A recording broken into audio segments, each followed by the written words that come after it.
Okay, in our last class we were talking about the north part of the Mizbeach, which is talked about multiple times in the Torah. All the Korbanos are brought, Shechitasam Batzafin, the most important Korbanos are brought in the north.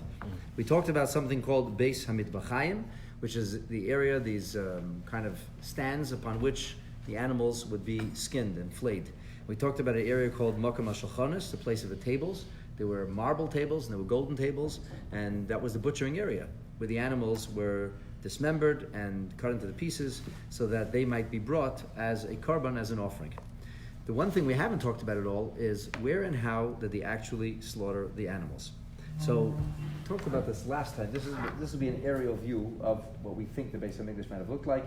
These were those butcher blocks where the animals would be kind of skinned. These are the tables where the animals would be divided up, and there's different opinions whether there's two sets of tables or one long thing of tables. We're talking about 12.5 amot over here, 8 amot over here, and this is the majority area of the north. This is the area of the actual shechita. We're looking now at what we believe to be 24 amot. An amma is 18 inches, 24 amot long. That's this area, that's a square over here. And in this area, the animals were actually prepared. These were their final moments, if you will, on earth, and the animal was slaughtered. So in halacha 15 of the 5th chapter of Hilchas Beit Habechirah, the Rambam talks about, well, really halacha 14. The Rambam talks about the area of the shulchanos, the place of the shulchanos. He says shmoina amas, that was 8 amas wide. Ubei shulchanos shel shayis. In that area there were marble tables. Shemanicham aleim hanesachim, that the pieces of the animals were placed upon. Umadichin es habasar levashle. There the meat had to be washed and prepared so that it could be cooked or brought into the mizbeach. The bottom line was that the meat did not come in its bloody organic form, but rather it was cleaned off. When the Kohanim were carrying it, they were carrying clean pieces of meat. Ushmoina shulchanos haya, there were 8 tables there. Ubetzad makom shulchanos, alongside the tables were makom hatabois, where this area of the hoops or rings. Visham, and it's there, shechatin es hakadoshim. This is where the animals were actually slaughtered. So how did these rings work? What did they look like? The truth is, we have many different opinions about what they look like. Some opinions are that the head of the animal was placed into the ring so the animal wouldn't move, and there would be a quick shechita. According to what the Rambam says in Pirush HaMishnayos, that's where the legs of the animal were inserted. You're talking for the most part about very small animals, small yearling goats or yearling sheep. That's a little much bigger than this. And so the animal was placed in a way which held it secure. The Kohanim were very adept at what they did, and very quickly they would slaughter the animal. Now, in the early years of the second Beit Hamikdash, the Kohen would make a tiny slit on the animal's forehead, and this painless incision caused blood to flow, and the reason he would do that was it would distract the animal, and they didn't want the animals to know what was about to happen to them, because the animals didn't actually experience pain. The shechita was so quick and so painless, as long as the animal didn't see what was happening, he wouldn't have any distress. But we have it in good authority that the animals actually do, when they see something like this, they do have distress. The high priest, Kohen Gadol, Yechanan Kohen Gadol, abolished this practice because it was thought that if you have a slit like this, it might constitute a blemish, a mum. And if you have a mum, then they would say that the animals were being slaughtered with a mum, and this becomes automatically problematic. And it seems that at this time, the hoops were set in the ground, and that is, according to that opinion, the heads of the animal, as the Gemara in Sefer said, were placed inside. The animal's head was placed in a particular way, and so in that case, there would be very small hooks. It would be like a small, not like a large hoop, but rather a small hook, and a rope was tied around the animal's head, and the other part of the rope was passed through the hook, and the rope was pulled until the animal's head was held securely in this area, in this vice grip, and that's when the Kohen would take care of the shechita, make a bracha. The truth is the Kohen did not have to perform the shechita. Even a Yisrael could perform the shechita, although for the most part it was Kohenim who did this. According to other commentators, there were 24 rings or hoops. These were set in the ground, and different Kohenim, different families of Kohenim used the different hoops in order to be able to do what had to be done to bring the animal as a korban. So essentially it worked kind of backwards. The shechita was here, this part of the north, and then it would go back to this area where it would get hung up and skinned, and then it would go back into these tables where the animals would be dismembered and washed, and then from here would have to make it all the way over to the Mizbeach, from the north all the way over to the south. kevish, where the ramp is. The Rambam tells us between the area of the rings or the hoops and the mizbeach, there were shmeina ames. There were 8 amot. The mizbeach itself was shloshim ushtayim. The base of the mizbeach was 32 amot long. Kevish and the ramp was shloshim. So you're talking here about 24 amot is this area of the north. There were 8 amot in which there was nothing. There was nothing actually set in there. The area of the mizbeach was in a square of 32 amot by 32 amot, which obviously is an enormous structure, well bigger than the size of this room.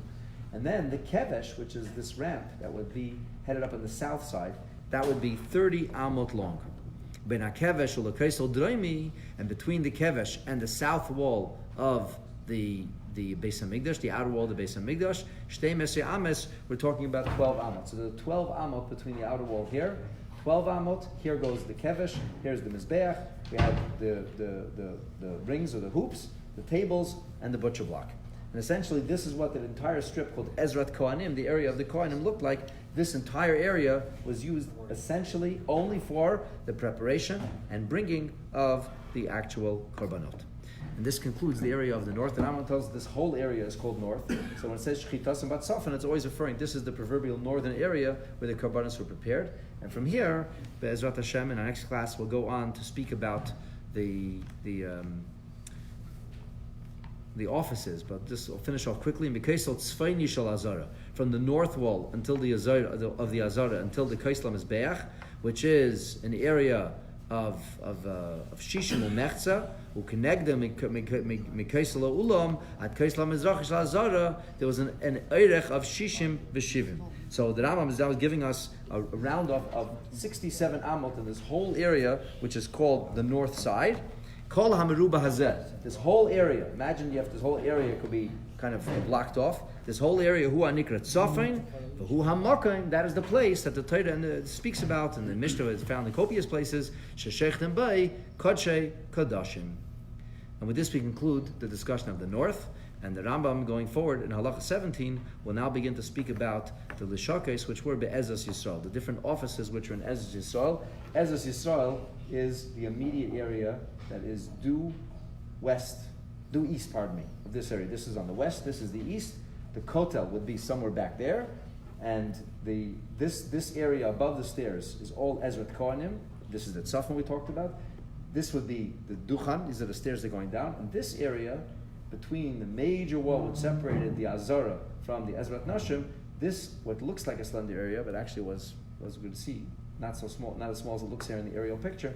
This was known as Ezrat Yisrael. When the Jewish people would come in to participate in the korbanot they would bring, they would be able to see the shechita of the korban. They could see what happened with the korban. They could see it brought into Mizbeach after. The Jewish people would fill this whole area. And when you had to make something called smicha, they actually brought the animal right over to you, and the Yisrael would be soymech, he would lean his hands on the animal, and then from the smicha it would immediately be brought over into the shechita and into the process of getting it ready for korbanos. Korban Pesach was all going on over here. How do they differentiate between the sin offering and other offerings? Very good question, David asked. What about the difference in the sin offerings and the oila offerings? So actually the Kohanim knew what they were doing, but it was brought in the same place. And the reason it was brought in the same place is so as not to cause shame to a person who showed up with a sin offering. Because if it was only the sin offerings brought a certain place, it was like wearing a sign on your back, I'm a sinner. Yeah. So therefore you had the Korban Chatas along with the Korban Ola, which is the most generous of Korbanot, the Korban that's all burnt on the Mizbeach and the scent offering. And both of them were being slaughtered in the same place. The Kohanim knew what was going on, but the casual observer would not necessarily know whose Korban was going where. It's quite a process to get it all organized there. It seems confused. Why is the workflow backwards? This is a very good question. Why not start here and move toward? It seems that the shechita has to take place closer to the Mizbeach. So the shechita is a major act of preparation. That's like a major mitzvah. And then the preparing is only preparing. So it seemed that the shechita had to take place right next to the Mizbeach, and the preparing was in the outer reaches of the north rather than the inner reaches. It seems that's the reason. Well, the blood was taken over and dashed, but I'm saying the fact that it was shechted here, it seems to be backwards. You're right. You would shecht it here, and then dismember, and then bring it to the tables. It seems that the shechita had to be just adjacent to the Mizbeach, and that's why the shechita was there. In the first Beit Hamikdash, we did not have these rings, and it seems that in the Gemara, according to the Gemara in Saita, during the time of the early years of the second Beit Hamikdash, there were also no hoops or rings.